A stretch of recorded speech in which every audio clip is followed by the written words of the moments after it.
Good morning my dear students. कैसे हैं आप लोग? आशा करता हूं कि आप लोग बहुत अच्छे होंगे। मेरे प्रिय छात्रों, आज हम लोग क्लास 12th इंग्लिश रेनबो का एक पोएम पढ़ेंगे। यह पोएम अत्यंत महत्वपूर्ण है। इस पोएम का नाम है फायर हिम, जो कि KKN दारूवाला के द्वारा लिखा गया है। आपने बहुत सारे कविताओं को देखा होगा और पढ़ा होगा, लेकिन सारे कविताओं से अलग यह कविता लिखा गया है, जो कि KKN दारूवाला का रियल घटना है। इसमें उन्होंने अपने जीवन के इस रियल दृश्य को इसमें दिखाया है। इस पोएम को जब आप पढ़ेंगे तो आप महसूस करेंगे कि सचमुच यह कविता दिल को छूने वाला है, हार्ट टचिंग है। इस कविता को पढ़ने के बाद आप निश्चित भावुक हो जाएंगे। आपको भी इनके दर्द का एहसास होगा कि इनके अंदर कितना दर्द हुआ था जब ये घटना घटी थी इनके साथ, और उन घटनाओं को अपने ही कलमों से इन्होंने लिखा और आपके सामने प्रस्तुत किया।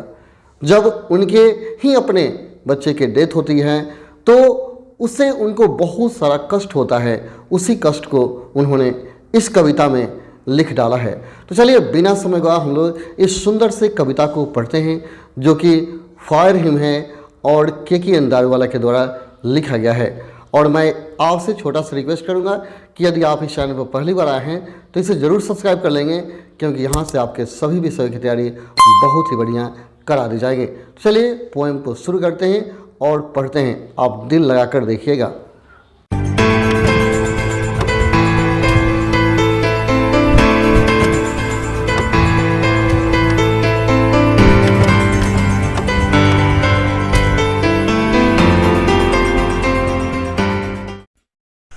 Poem fire him KKN Daruwalla के द्वारा लिखा गया है। KKN दारूवाला का जन्म 1937 ईस्वी में अविभाज्य भारत के लाहौर में हुआ था। लेखक पारसी समुदाय अर्थात पारसी जाति से है, और हम लोग जानते हैं कि पारसी जाति के लोग अग्नि देवता के उपासक होते हैं और वे शव को अग्नि के हवाले नहीं करते हैं। लेकिन एक बार दुर्भाग्य से लेखक अपने पिता के साथ शमशान घाट में चला जाता है और वहां जलते हुए शव को देखता है तो उसकी आंखों में आंसू आ जाता है, और उसी शव को देखते हुए उसने इस कविता की रचना की, फायर हिम। तो चलिए पहले हम लेखक के बारे में, KKN दारूवाला के बारे में पढ़ लेते हैं। He born in 1937, the recipient of Sahitya Akademi Award 1984 and Commonwealth Poetry Award। उनका जन्म 1937 ईस्वी में हुआ था। वे साहित्य अकादमी अवार्ड और कॉमनवेल्थ पोएट्री अवार्ड के प्राप्तकर्ता हैं। Is a landscape poet of eminence and a well known writer of short stories. वे प्रख्याता के एक परिदृश्य कवि और लघु कथाओं के एक प्रसिद्ध लेखक हैं। His poetry is in his own words.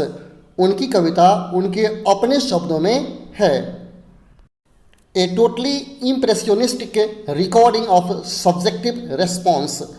वे व्यक्तिपरक प्रतिक्रियाओं की एक पूरी तरह से प्रभावशाली अभिलेख हैं। ही claims his poem to be rooted in the rural landscape and hence earthy। वे अपनी कविताओं को ग्रामीण परिवेश में निहित करने का दावा करते हैं। The themes of his poetry are love, death, domination, cynicism, plight of human society and violence। उनके कविता का विषय प्रेम, मृत्यु, वर्चस्व, निराशावाद, मानव समाज की दुर्दशा और हिंसा है। He writes with intensity and vigor involved in poetic creation। वह काव्य रचना में तीव्रता और दृढ़ता के साथ लिखते हैं। Since he had been in police service, violence is unavoidable in his poetry। चूँकि वह पुलिस सेवा में थे, इसलिए उनकी कविता में हिंसा अपरिहार्य है। His important volumes of works include, उनके महत्वपूर्ण कविताओं को यहाँ शामिल किया गया है। अंडर ओरियन 1970, इसका प्रकाशन 1970 में हुआ अंडर ओरियन का। एवरी सन इन अप्रैल, इसका प्रकाशन 1971 में हुआ। एंड क्रॉसिंग ऑफ रिवर, इसका प्रकाशन हुआ 1976 में। इन कविताओं का नाम आप याद रखेंगे क्योंकि बार बार इसे ऑब्जेक्टिव में पूछा जाता है। चलिए हम लोग चैप्टर शुरू करते हैं, लेकिन इससे पहले इस सीन के बारे में समझ लेते हैं। यहाँ जो फिगर में दिखाया गया है यह एक घाट है। यह वैसा घाट है जहाँ मुर्दों को जलाया जाता है और जो पासर लोग हैं, जो बगल से जो गुजरते हैं, वे लोग डरते हैं। एक बार ऐसा होता है कि कभी अपने पिताजी के साथ घाट पर जाता है और वहाँ कुछ देखता है, उसी के बारे में इस चैप्टर में चर्चा की गई है। तो आप जब पढ़ेंगे तो पता चलेगा कि वह घाट पर क्या देखता है। एक और बात आपको हम बता देना चाहेंगे कि कभी जोरोस्ट्रियन है, एक पारसी जाति का है, और हम जानते हैं कि पारसी जाति के लोग लाश को जलाते नहीं हैं, वो आग को पवित्र मानते हैं। लेकिन एक बार ऐसा होता है कि कभी को अपने ही बेटे को जलाना पड़ता है, तो वहाँ देखता है कि आग कितना निर्दयी है, कितना क्रूर है। उसी के बारे में इस चैप्टर में चर्चा की गई है। चलिए हम लोग चैप्टर पढ़ते हैं तो सारी बात आपको समझ में आ जाएगी। इस कविता का प्रथम लाइन है the burning ghat. The burning ghat का मतलब हुआ जलता हुआ घाट। यहाँ कभी यह कविता अपने भाषा में लिखा है, इसलिए वो घाट का प्रयोग किया है। द बर्निंग घाट यानी जहाँ लाश को जलाया जाता है उस घाट की चर्चा करता है। The burning Ghat erupted phosphorescence, यानी लाश जल रहा है और इरप्टेड बने निकल रहा है। फॉस्फोरेसेंस, फॉस्फोरेसेंस का मतलब हुआ जब किसी पदार्थ से प्रकाश निकलता है तो उसे फॉस्फोरेसेंस कहा जाता है। Erupted phosphorescence and wandering ghost lights frightened passer by. और जो वांडरिंग घोस्ट है, वहाँ जो पिशाच है, भूत हैं जो घूमने वाले हैं, उनके शरीर से जो प्रकाश निकल रहा है वह क्या करता है, फ्राइटेंड पासर बाई, वहाँ के बगल से गुजरने वाले लोगों को डरा रहा है, भयभीत कर रहा है। कभी देख रहा है कि घाट पर लाश जल रहा है और उसके जलते हुए शरीर से प्रकाश निकल रहा है, जो वहाँ घूमने वाले घोस्ट के शरीर से निकलता हुआ प्रतीत होता है, जो पासरबाई वहाँ से गुजरने वाले बगल के लोगों को भयभीत कर रहा है, डरा रहा है। चलिए अगले लाइन में देखते हैं क्या होता है।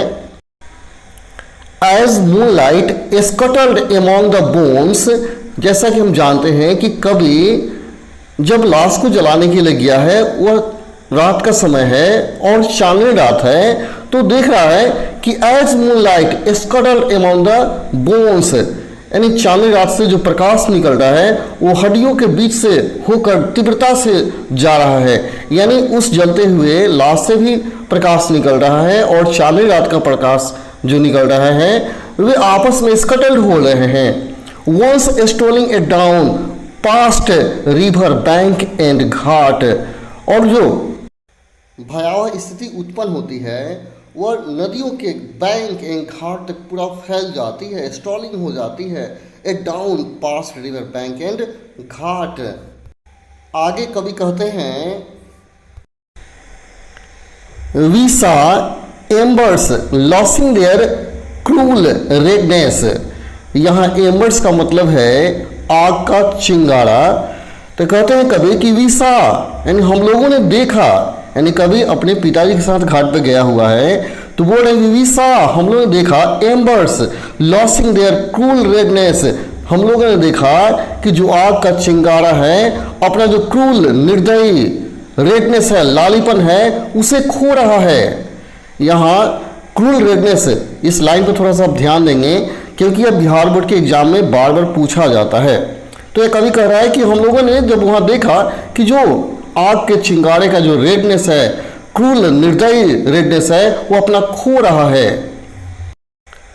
To the grey ash that swallow all half cooked limbs. यहाँ लिम्स का मतलब अंग है, शरीर का अंग। तो कवि बोल रहा है कि जब वह निर्दयी आग का जो चिंगारा है अपना लालीपन खोकर राख में जब बदल रहा है, तो वह जो राख है सैलो कर रहा है। सैलो का मतलब निगल रहा है।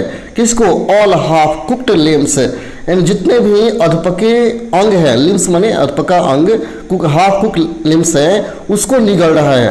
आप देखे होंगे कि जब लाश जलता है तो जो अधपके अंग होते हैं वो नीचे गिर जाते हैं और उस पर धीरे धीरे राख पड़ने लगता है। तो कभी बोल रहा है कि वह राख इन अधपके अंगों को निगल रहा है।